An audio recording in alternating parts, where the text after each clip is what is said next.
তোমাদের সম্পদ বিদেশে পাচার করে প্রধানমন্ত্রী পিয়ন হয় 400 কোটি টাকার মালিক, পুলিশের আইজি হয় 1000 কোটি টাকার মালিক। উনি বলেন উনি নাকি স্বজন হারানোর বেদনা বুঝেন।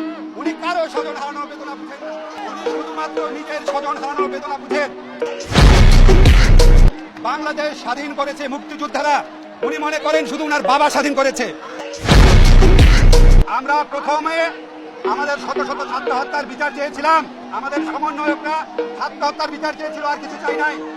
এই বিচার করা হয় নাই, এই বিচার করা হবে না, কারণ খুনি নিজের বিচার নিজে করে না। আজকে আমরা হত্যার বিচার চাই, তার আগে চাই যে এই খুনি সরকার এই বিচারকে বাধাগ্রস্ত করছে তাদেরকে অবশ্যই পদত্যাগ করতে হবে।